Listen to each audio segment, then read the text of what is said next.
Chosen one, private phone calls are happening about you right now. Quiet conversations revealing what's really being said behind closed doors.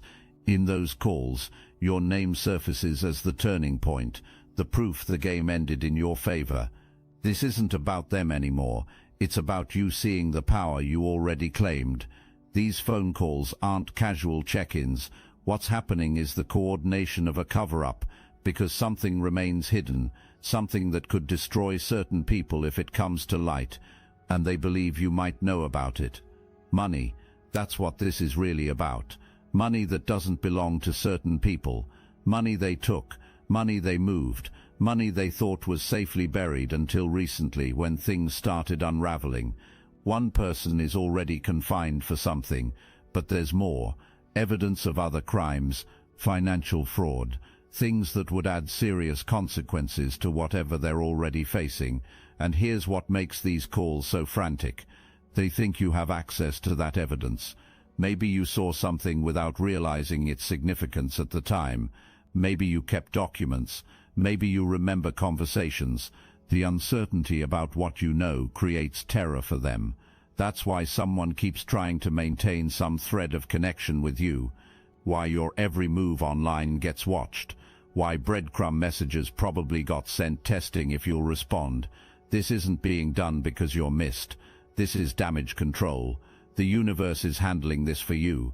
You don't need to expose anyone. You don't need to seek justice. You don't even need to think about any of this. Truth surfaces on its own timeline. And right now, secrets are coming to light without you lifting a finger. Someone is getting more desperate by the day. Time is running out for them. Investigations are progressing. Other people are asking questions, and their whole house of cards is collapsing. This is what happens when you build your life on lies and manipulation. Eventually the foundation cracks. Eventually people start talking.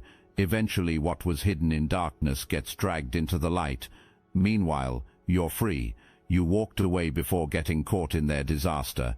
And that timing wasn't luck. That was divine intervention protecting you from being dragged down with them.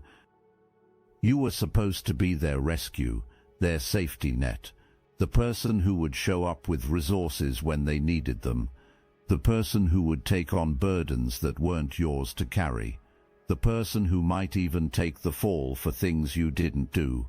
They studied you like a textbook. Your wounds from childhood. Your desire to help people. Your loyalty that ran oceanic deep. Your healer's heart that would give until nothing remained. All of it got weaponized against you. The plan involved perfect timing. They needed you in a specific emotional state when they made their move. You had to be feeling a little lonely, a little uncertain, a little vulnerable. That's when their false confidence would seem attractive. That's when their manufactured certainty would seem like solid ground. So they tried to block blessings from reaching you. They tried to interfere with connections that would have elevated you. They tried to keep you isolated and second-guessing yourself, because a confident, clear-seeing, divinely connected version of you would spot their manipulation immediately. You have protection they don't understand. You're guided by forces they can't perceive. You're covered by a divine strategy that makes their schemes look like amateur hour. When they tried to cloud your judgment, clarity came instead. When they tried to block blessings, abundance showed up anyway. When they tried to keep you isolated, genuine connections found you. Everything they attempted backfired spectacularly. One person is especially nervous right now. They believed their cleverness would work. They thought their tracks were covered, but the truth is surfacing. Their involvement is getting exposed, and they're realizing they might end up confined just like their partner. That's why these calls sound so frantic. They're not just worried about losing access to you. They're worried about losing everything. But something else drives their desperation, something that terrifies them even more than legal consequences. There's a person coming into your life, a romantic connection, someone who operates on your frequency and matches your depth. And they know about this person. They've been trying to prevent this meeting for longer than you realize. Why would they care so much about your love life? Because they understand what this connection represents. Once you experience genuine love, genuine respect, genuine partnership, you will never tolerate their toxicity again. The contrast will be so stark that any lingering doubt about leaving will evaporate permanently. This new person is everything they are not. Where manipulation existed before, this person brings authenticity. Where draining occurred before, this person will nourish you. Where chaos got created before, this person brings peace, and that terrifies them.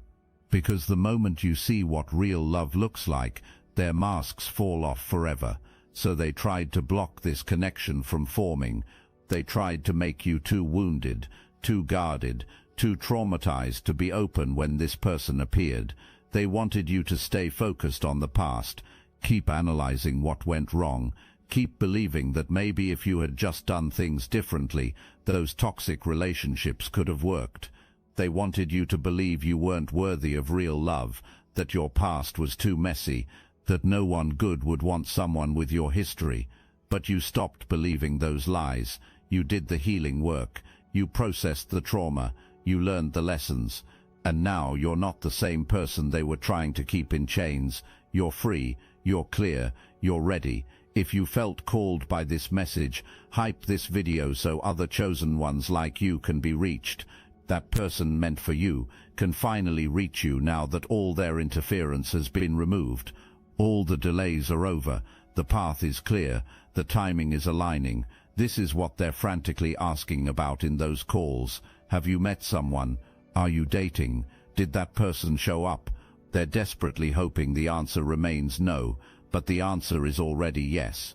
Maybe not in physical form yet, but energetically this connection is already in motion, already moving toward you, already breaking through every barrier they constructed. Now we need to talk about the layer most people don't acknowledge, the spiritual component of what was happening, because this wasn't just manipulation on physical or emotional levels. This was intentional interference with your energy, your clarity, your divine connection. Someone was working with forces they don't fully understand, trying to cloud your third eye, that center of intuition and clear seeing.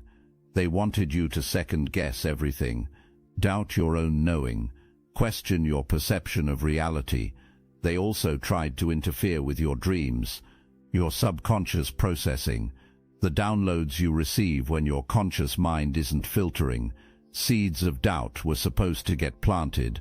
Anxiety was supposed to be created. You were supposed to feel unsafe even in your own mind. Why? Because they needed you trapped in a specific vibration, operating from fear, stress, confusion. Because people in those states are easy to manipulate. They're desperate for relief. They're willing to accept false solutions just to make the pain stop. Your empathy was being used as a weapon. They knew exactly what story to tell to activate your healer instincts, how to trigger your compassion, how to make you feel responsible for their self-created problems, and they were using spiritual means to strengthen those triggers. You have spiritual protection they know nothing about. Divine guardians are watching over you. Guides are steering you away from their traps. When they attempted to cloud your clarity, those protections activated. Whatever they tried to attach to your energy got burned away. Whatever cords they tried to maintain got severed. Whatever influence they attempted got blocked, and they felt it when it happened. That's why these calls are so panicked. They lost access to you on every level, physically, emotionally, energetically, spiritually, completely. Denial exists about this. They keep thinking there must be something else they can try, some other ritual, some other working, but that door is sealed. That connection is permanently severed. Fury exists because their entire identity got built around having control, being able to influence outcomes, making things go certain ways through manipulation or intimidation. But you can't manipulate someone walking in divine alignment. You can't control someone who has surrendered to a higher plan. You can't trap someone the universe itself has set free. There was a specific moment when everything changed, when the spell broke, when you suddenly saw clearly what had been hidden. They don't know exactly when it happened. That's part of what they're trying to figure out in these calls. What was the catalyst? What caused the shift? Maybe it was small, a comment that was too obviously manipulative, a lie that was too blatant, a moment where their mask slipped and you caught a glimpse of what lived underneath. Or maybe it was cumulative, years of small betrayals, months of manipulation, weeks of feeling drained, and then one morning you woke up and something had clicked into place. The fog had cleared. Whatever it was, they felt it. They absolutely felt the shift in your energy, the change in how you responded, the new boundary in your tone, the clarity in your decisions, and it scared them, because they knew what it meant. Their time was up, their access was ending, their influence was dissolving. Someone probably noticed first, more attuned to energy shifts. They felt you pulling back before you even consciously decided to. They felt the cord weakening, the connection fading, and they tried to reel you back in with increased contact, more messages, more manufactured reasons to engage, but you weren't biting. Something in you had shifted into protection mode. Your intuition was finally louder than their manipulation. Your inner knowing was finally stronger than their gaslighting. Your self-love was finally deeper than their conditioning. They noticed when you stopped responding in old ways, when their emergencies didn't create your emergency, when their crisis didn't activate your rescue mode, when their victim stories didn't generate your sympathy. They realized they had lost their grip on you. What they don't realize is you can't unsee what you've seen. You can't unknow what you know. You can't go back to sleep once you've awakened. That moment of clarity is permanent. There's no manipulation sophisticated enough to reverse it. You saw them, really saw them, not who they pretended to be, not who you wanted them to be, but who they actually are. And once you see someone's true nature, there's no going back to the illusion. This is what terrifies them most. Not that you're angry, not that you're hurt, but that you're clear, that you see through them, that you understand exactly what they were doing and why. Because as long as you were confused, there was hope for them, but your clarity is their death sentence. First question that comes up constantly: do you seem happy? This one drives them crazy because they were banking on you being miserable without them. They expected you to be posting cryptic sad quotes. They expected your energy to be low. They expected visible signs of regret or struggle. But you're not giving them that satisfaction. When reports come back that you actually seem fine, that you're posting about your life, that you're engaging with people, that you're clearly moving forward, explosions happen, because your happiness without them destroys their narratives. It proves they were never as important as they told themselves they were. Second question: who are you spending time with? This is reconnaissance. They want to know who has your ear now, who's influencing you, who you're trusting, because if they can identify these people, they can try to plant seeds of doubt about them. They can try to create division. They can try to isolate you again by making you suspicious of the very people who are actually good for you.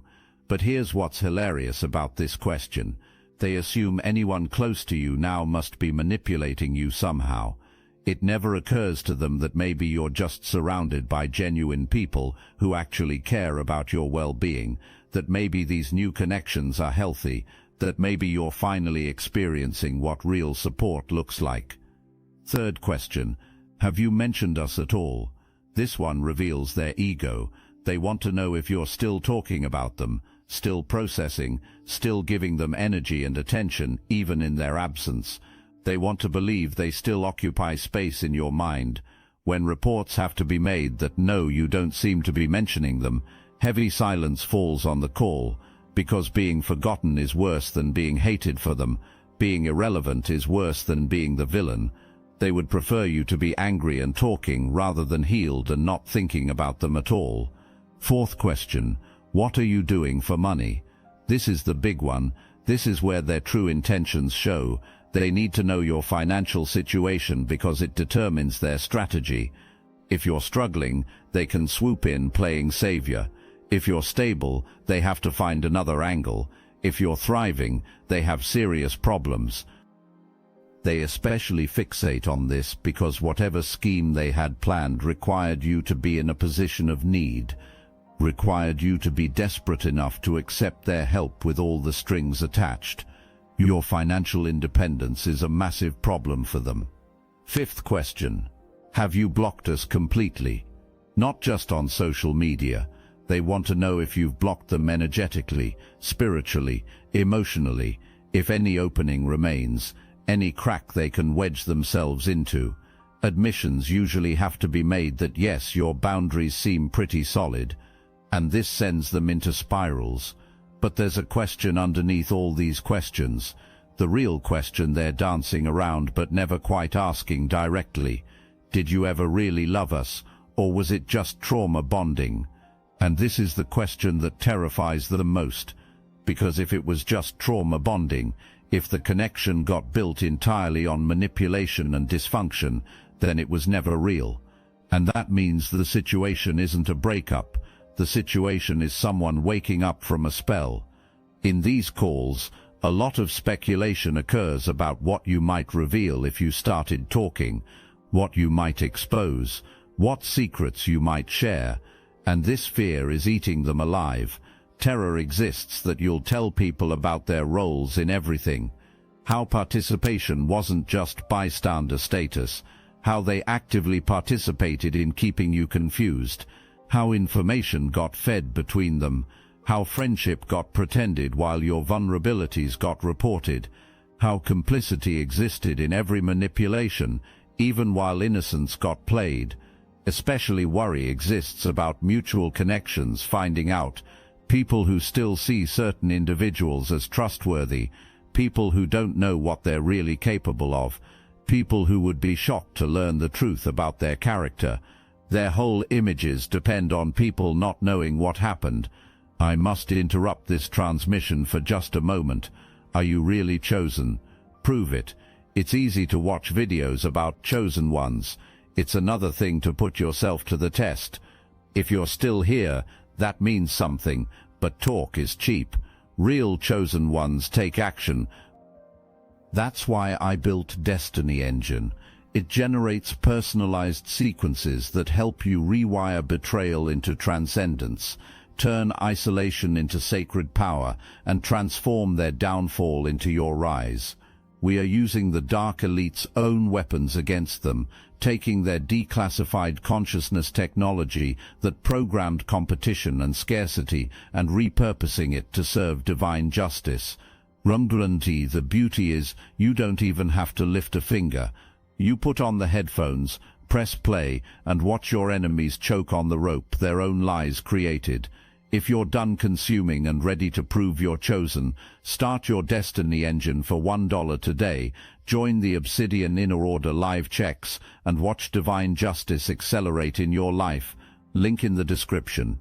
Fear exists that you'll connect the dots about the money, that you'll remember conversations, that you'll look back at transactions, that you'll realize patterns, that you'll see how certain investments or opportunities got positioned as beneficial to you when really they were setting up their own exit strategies. Fear exists that you'll talk to others who got manipulated by them, that you'll compare stories, that you'll realize this wasn't personal to you, it was their pattern, that others exist out there with similar experiences, that together you could paint a complete picture of their methods. But here's what really keeps them up at night. Fear exists that you'll speak your truth calmly, without anger, without emotion, just factual recounting of what happened, because angry accusations can be dismissed as bitterness, but calm truth-telling is devastating. It can't be spun, it can't be reframed, it just sits there in the light, exposing everything. They would prefer you to be screaming about them rather than peacefully living without them, because screaming means you're still attached. Peace means you're free, and your freedom is their nightmare. There's also fear that you'll inspire others to leave, that your successful exit will give someone else courage to walk away, that you'll become an example of what's possible when you choose yourself. And this, more than anything, threatens the power structures they've built. Because if people realize walking away is an option, if people understand that thriving is possible after cutting off toxic connections, if people see what you're doing, then their whole systems collapse. The fear factor that keeps people compliant gets lost. There's a specific emotion underlying these calls that's not getting openly named but exists in every word. Jealousy. Raw, consuming jealousy of your peace. What they can see is you're not suffering the way they predicted. You're not struggling. You're not desperate. You're not diminished. And this absolutely eats them alive, because they are suffering, they are struggling, they are diminished. And the contrast is stark. They're jealous of your freedom while they remain confined, jealous of your forward movement while they stay stuck, jealous of your peace while they drown in chaos and consequences. Every day you wake up and make choices and build your life is a day that reminds them of what they lost. They're jealous of your courage, that you did what they cannot do. You walked away, you set boundaries, you chose yourself. Meanwhile, they remain there, still playing their roles, still pretending everything is fine. Your liberation highlights their captivity. Your strength exposes their weakness. But deeper jealousy exists too. They're jealous of your authenticity. You're living as your real self now. No more performing, no more shrinking, no more pretending. You're just being who you are, and they don't even know who they are anymore. They've been playing roles for so long that their masks have become their faces. This jealousy sometimes leaks out in their conversations. Bitter comments get made about how easy you have it, how you don't understand struggle, how things always got handed to you. This is projection. This is them trying to diminish your accomplishments to make themselves feel better about their failures. Sometimes slips occur with statements like, "Must be nice to just abandon responsibilities," as if staying in toxicity is responsibility, as if loyalty to dysfunction is virtue, as if sacrificing yourself for people who don't appreciate you is noble instead of self-destructive. But underneath all this jealousy is something else. Envy of your growth. What they can see is you're evolving, becoming wiser, stronger, more aligned, and they remain stagnant, still recycling the same patterns, still making the same mistakes, still refusing honest self-examination. Your transformation is a mirror they don't want to look into, because it shows them what's possible if they did the work, and they don't want to do the work. They want everything to change while they stay the same, and that's not how life works. While they waste time on these calls, while they obsess over your life, while they continue plotting and scheming, something beautiful is happening for you, something they tried so hard to prevent. Doors are opening, the ones they tried to keep closed. Opportunities are appearing, the ones they tried to block. Connections are forming, the ones they tried to sabotage. Everything they fought against is happening anyway, because divine timing supersedes human manipulation. That person I mentioned earlier, the romantic connection they're worried about, that person is on their way. All the delays, all the interference, all the spiritual manipulation has cleared. The path is open, the timing is aligning, the meeting is inevitable. This person will show you what you deserve, what real love looks like, what genuine partnership feels like, what it's like to be with someone who celebrates your growth instead of feeling threatened by it, someone who supports your evolution instead of trying to keep you small. This connection will be so different that you'll wonder how you ever settled for so little, how you ever accepted crumbs when you deserved the whole feast. The contrast will make you grateful those relationships ended, grateful you found the strength to walk away, grateful the universe protected you from wasting any more time. But it's not just romance. Abundance is flowing toward you in multiple areas. Financial opportunities that align with your values, creative projects that light you up, professional advancements that recognize your worth, friendships that nourish your soul.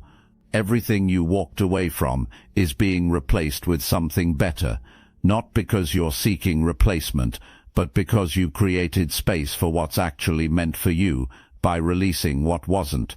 What they don't understand is you didn't lose something when you left them.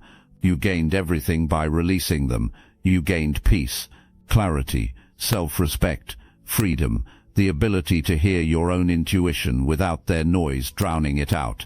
Space to become who you're meant to be, and that becoming is what this was all about. This whole journey, this whole battle, it was about you stepping into your power, claiming your birthright, activating your purpose. You're not the same person who entered those toxic relationships. You're not even the same person who left them. You've been transforming this entire time, evolving, upgrading, ascending to new levels of consciousness. Beyond the phone calls, there are stories they tell themselves when they're alone, narratives they construct to make sense of what happened, to preserve their self-image, to avoid the painful truth that they lost someone valuable because of their own actions. One story is that you were never that special anyway, that they were settling, that they could have done better but chose you out of kindness or convenience. This story protects their ego by minimizing the loss. If you weren't that important, then losing you doesn't hurt as much. But the desperation in their phone calls betrays this story. People don't have frantic conversations about people who weren't that special. People don't obsess over people they could easily replace. Their actions reveal what their words deny. Another story is that you'll definitely come back, that this is just temporary distance, that time will make you realize your mistake. They tell themselves that everyone who leaves them eventually returns, that they're irresistible, that you're just being stubborn, but you'll break eventually. This story gives them hope, keeps them watching, keeps them waiting, keeps them from having to face the finality of your decision.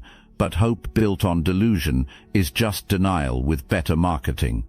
There's also the victim story, where they're the ones who got hurt, where you're the villain who abandoned them in their time of need, where everything they did was justified by your failures. This story lets them avoid accountability by flipping the script. In this version, they weren't manipulative, they were just trying to help. They weren't controlling, they were just concerned. They weren't toxic, they were just passionate. Every red flag gets recolored as green through the lens of victimhood. They tell this story to others too, gathering sympathy, recruiting allies, building a narrative where you're the problem and they're the victim. But people who truly know what happened aren't buying it, and the people who do buy it are revealing their own lack of discernment. Sometimes they create fantasy futures where you come back humbled, where life has beaten you down enough that you realize you were wrong about them, where you apologize and beg for another chance, where they graciously take you back, proving their superiority. They play out these scenarios in their minds, imagining the conversation, planning what they'll say, how magnanimous they'll be, how you'll finally see them as they see themselves. It's elaborate self-soothing, based on fiction. But these fantasies will never materialize, because you're not coming back humbled, you're not coming back at all. The door isn't just closed, it's locked from the inside, and you're not the same person who would ever walk through it again. There's another story where they're actually the winner here, where letting you go was their choice, where they're relieved to be free of your drama and demands. This story lets them pretend they have control over a situation where they lost all control. But if they really felt like winners, they wouldn't be having these phone calls. If they really felt relieved, they wouldn't be checking your social media. If they really chose this outcome, they wouldn't be plotting ways to reconnect. The most dangerous story they tell themselves is that nothing they did was that bad, that you're overreacting, that you're too sensitive, that if you just gave them another chance and communicated better, everything would be fine. This story prevents any real growth on their part, because if the problem was just miscommunication, then they don't need to change fundamentally. They just need to explain themselves better. They just need you to understand their intentions. They just need another opportunity to make you see things their way. But the problem was never communication. The problem was their actions, their choices, their patterns, their unwillingness to see you as a whole person rather than a supporting character in their life story. And no amount of explanation changes that. There's something essential about you that they'll never grasp. Something that no matter how many phone calls they have, no matter how much they analyze and speculate, they'll never truly understand. You don't need them to understand. You don't need their acknowledgement. You don't need their validation. You don't even need their apology. You've moved beyond the need for anything from them at all. This is incomprehensible to them because their entire worldview is based on needing things from others, needing attention, needing control, needing validation, needing to feel important. They can't imagine existing without extracting something from the people around them. But you've discovered something they'll never know. Completeness. Not the fairy tale version where another person completes you, but the real version where you realize you are always whole. That relationships are about sharing wholeness, not filling gaps. They'll never understand that you're not lonely without them. You're peaceful. You're not struggling. You're growing. You're not lost. You're finding yourself in ways that were impossible when they were around. They'll never understand that your silence isn't a strategy. It's not a power play. It's not designed to make them chase you or make them suffer.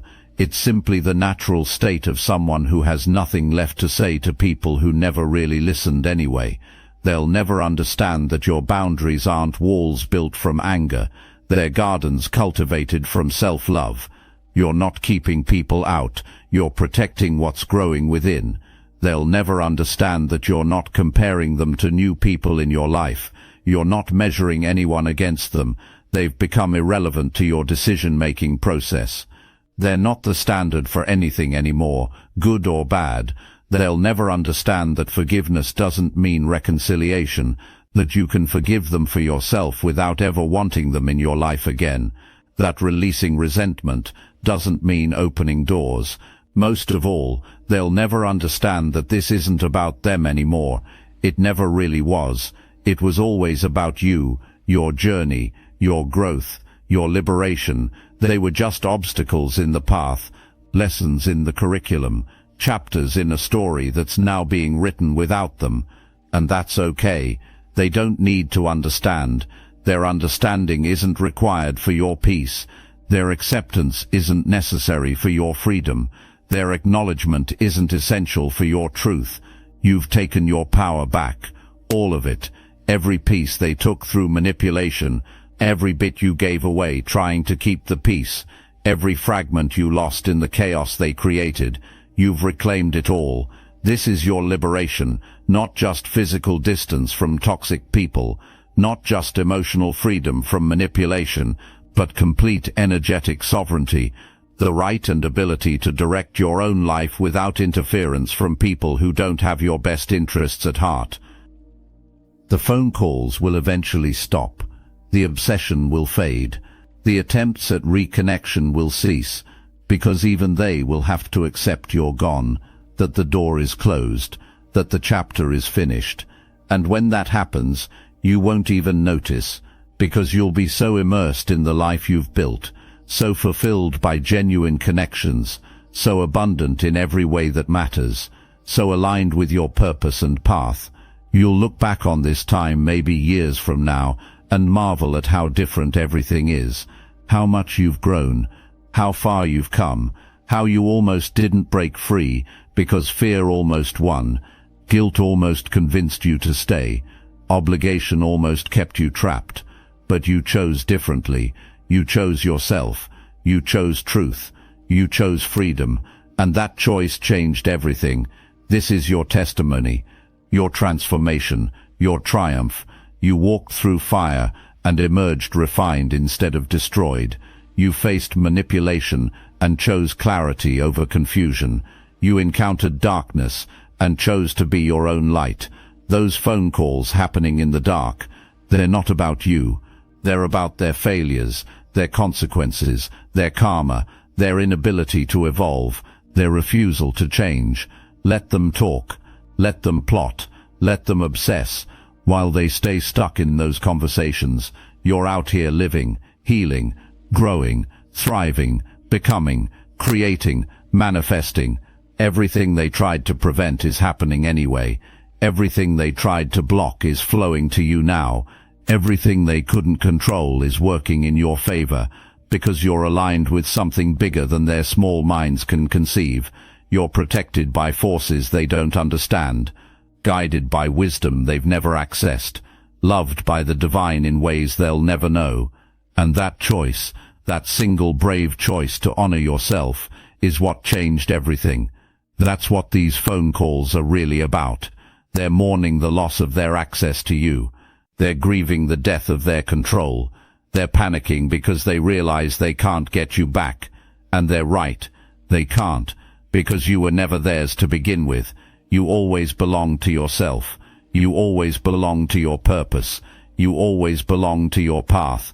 And now you're finally living like it, walking in it, embodying it, being it. Welcome home to yourself, chosen one. Welcome to the other side of liberation. Welcome to the beginning of everything you were always meant to be.